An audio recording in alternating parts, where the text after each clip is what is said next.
coming high. I don't think there's enough evidence there for a penalty kick. You happy with that? Let's have a look, mate. Just showing on the broadcast as well. Hold on. He plays the ball now. Are you happy? He definitely plays it. He's definitely touched it. McAllister's then coming into his space. McAllister turns his back into him. It's coming together. Ollie, confirm on for decision of play on. Check is complete. Check is complete.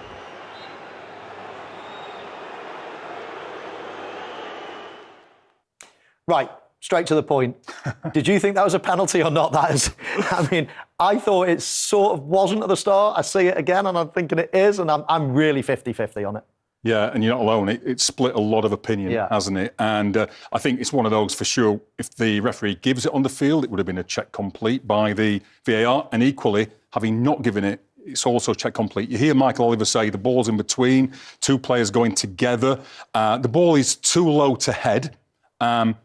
Doku lifts his foot to play the ball, and he does make contact on the ball. And yes, we know there's some contact on McAllister as well. As McAllister comes into him, McAllister's not really playing the ball either. So I understand why it's split opinion. I think it would have been check complete either way, not wanting to re-referee the game in situations that are not really clear, which is what we think VAR is for in this situation. The VAR stays out of it. And I think that is what we would expect.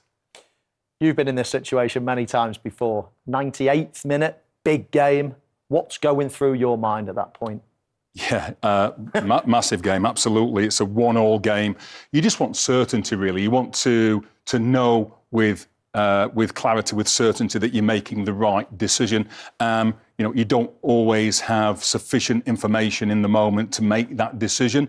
And, you need that on these big moments in and around the penalty area. Of course, you want to make the right decision.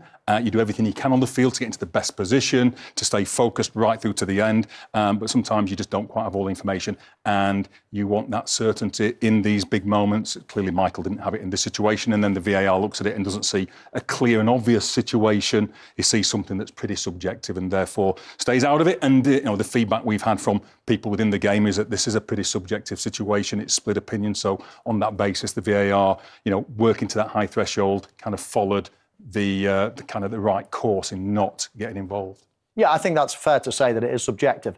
But a lot of people will say, because it's the 98th minute, would that make any difference whether that happened in the 8th minute or the 98th? Is that when a referee's got to be even more certain? And do things like it's the big game, the score of the game, etc., does that come into play, or is it just you've just got to make the decision as it comes? Yeah, I think penalty situations at any moment in a game of this magnitude are obviously always important. So you've got to stay focused first minute right through to the end.